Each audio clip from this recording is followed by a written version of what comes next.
बिस्मिल्लाहिर्रहमानिर्रहीम। अस्सलाम वालेकुम। मैं हूं फयाज़ महमूद और आप देख रहे हैं फयाज़ महमूद यूट्यूब चैनल।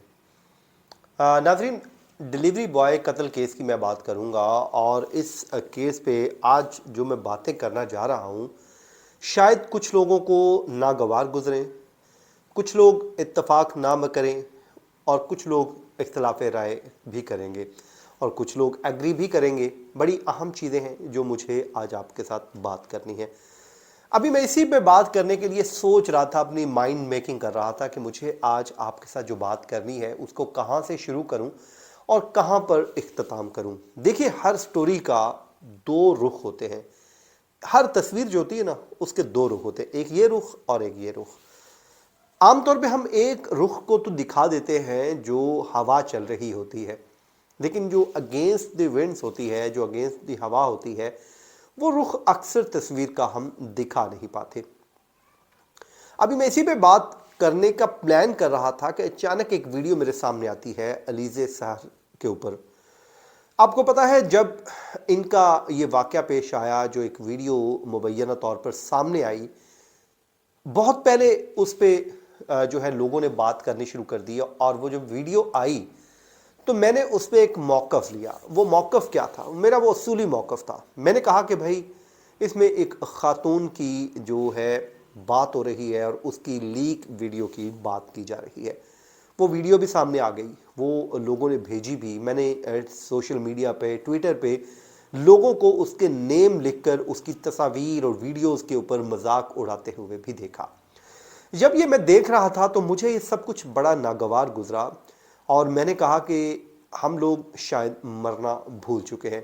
क्योंकि उसकी वजह यह है कि हम इंसान हैं, मैं भी इंसान हूँ, आप भी हैं, और हमसे गलतियाँ होती रहती हैं। और अगर किसी से कोई गलती हो जाती है तो ज़ाहिर है हम उसकी पर्दा पोशी की बात करते हैं कि भाई इसकी पर्दा पोशी की जाए। लेकिन सोशल मीडिया का ऐसा दौर आया है कि इसने व्यूज़ के चक्कर में हम अपनी अखलाकियात को भूल चुके हैं, अपनी जो दीनी तालीमात हैं उसको भी भुला चुके हैं और बस एक ही धुन में लगे हैं कि बस व्यूज़ आ जाएं और किसी भी तरीके से मुझे व्यूज़ मिल जाएं। अब वो जब मैं एक वीडियो सामने आई, उसमें एक खातून है और एक मर्द है।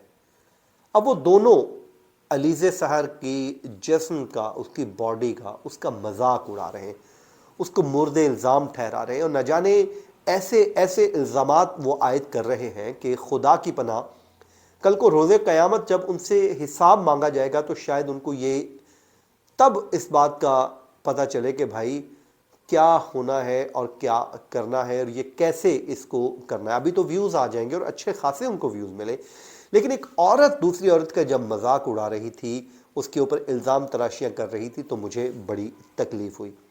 अब आप आ जाएँ हमारे मौजू की तरफ। तो बस मैं इसी दुआ के साथ कि अल्लाह ताला मुझे, आपको, सबको ये जो सोशल मीडिया है इसके शर से महफूज फरमाए। व्यूज़ की गेम है सारी और हम लोग, ज़ाहिर है मैं ख़ुद भी करता हूँ वीडियोस, तो कोशिश तो मेरी भी होती है, ज़ाहिर है हम बात कर रहे हैं तो व्यूज़ आएंगे ताकि मेरी ज़्यादा से ज़्यादा बात आगे तक जाए। लेकिन वो कहते हैं ना, जैसे जैसे वक्त गुजरता जा रहा है इंसान, और मुझे सीखने में बड़ा कुछ, समझने में बड़ा एक, मैं सीखने के प्रोसेस में हूँ और सीख रहा हूँ ताकि जो मैं ज़रूरत के मुताबिक चीज़ें कर सकूँ।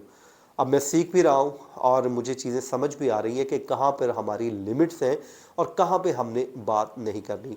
बहरहाल जनाब, अब आ जाएँ डिलीवरी बॉय केस पे। सॉरी, थोड़ी बात लंबी हो गई। डिलीवरी बॉय केस में दो रुख थे। एक तो जो है रईस उस लड़की के घर पर गया और उसके बाद जो है वो वाक़या हुआ कि जिसमें उसको मार दिया गया, जबकि मैं इस बात का बिल्कुल कभी कतई भी मैं हामी नहीं हूँ कि जनाब कोई किसी को यूं जान से मार दे, क्योंकि कानून को हाथ में लेने की किसी को हरगिज़ इजाज़त नहीं है। पुलिस भी कहती है कि जो फ़ारान और आमना हैं, आज इनको मुद्दई होना चाहिए था ना कि मुल्ज़िम, लेकिन इन्होंने क्योंकि कानून को हाथ में ले लिया तो यूं ये मुद्दई से मुल्ज़िम बन गए। अब वो पूरा आपका एपिसोड सामने है। बट अब हुआ क्या, जब ये वाक़या हुआ तो इसमें आमिना जो है एक औरत ज़ात है, एक लड़की है, उसकी वो स्टोरियां सुनाई गई, वो कहानियां घड़ी गई कि खुदा की पनाह। किसी ने उसको गेस्ट रूम में पहुंचा दिया, गेस्ट हाउस में पहुंचा दिया, کسی نے اس سے ایسی ایسی نازیبا قسم کی باتیں منسوب کر دی، ہم یہ بھول گئے کہ ہم بھی جو ہے انسان ہے، یہ غلطیاں ہم سے بھی ہوتی ہیں۔ مجھے یہ بتائیے آپ میں سے کون ایسا حاجی ہے کہ جو زندگی میں جس نے کوئی گناہ نہیں کیا ہوگا؟ تو گناہ تو سب سے ہوتے ہیں، کہ انسان غلطی کا پتلا ہے۔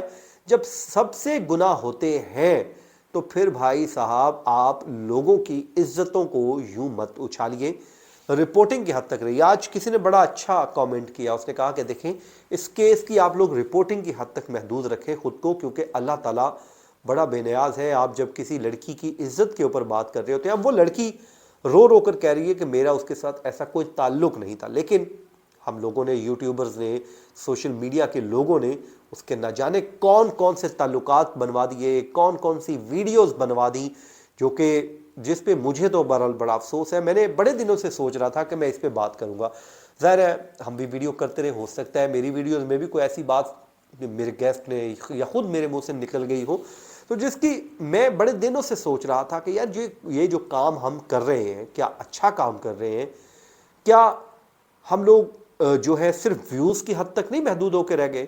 تو میرے خیال میں چیزوں کو اب ہمیں سمجھنا ہوگا۔ یہاں تک ہو رہا ہے کہ بھائی ایک یوٹیوبر جو سینئر جرنلسٹ ہے، وہ کیا کر رہے ہیں، وہ روزانہ عمران خان صاحب کی رہائی کرواتے ہیں، روزانہ وہ نواز شریف صاحب کو جیل پہنچاتے ہیں۔ سب کو پتا ہوتا ہے کہ عمران خان صاحب رہا نہیں ہوئے، ابھی وہ جیل میں ہیں۔ سب کو پتا ہوتا ہے کہ جی ایچ کیو کے اندر کوئی ایسا اجلاس نہیں ہوا جس میں عمران خان صاحب کو باہر نکالنے کا فیصلہ ہوا ہو۔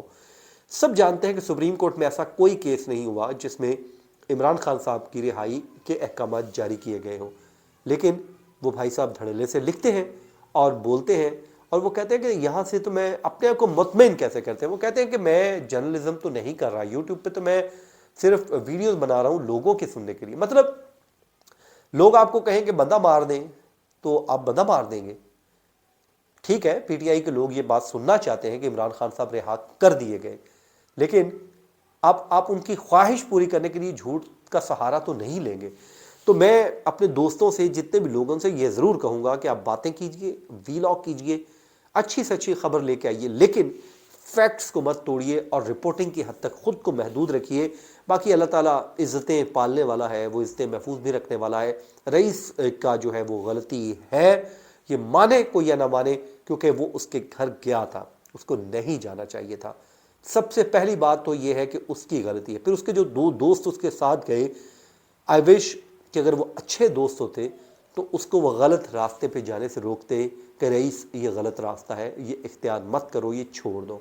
اسی طرح جو فرحان ہے یا اس کی اہلیہ ہے، ان کو بھی چاہیے تھا کہ اگر کچھ غلط ہو رہا تھا تو وہ پھر قانون کے مطابق اس کا فیصلہ کرتے، نہ کہ قانون کو اپنے ہاتھوں میں لے لیتے۔ اب کیا نقصان ہوا؟ رئیس دنیا سے چلا گیا، آپ لوگ دونوں اس وقت جیل میں پڑے ہیں، آپ کے بچے جو ہیں وہ رل گئے ہیں۔ تو اس دعا کے ساتھ اللہ تعالیٰ ایسا وقت کسی کے اوپر بھی نہ لے کے آئے۔ مجھے دیجیے اجازت، اللہ نگہبان۔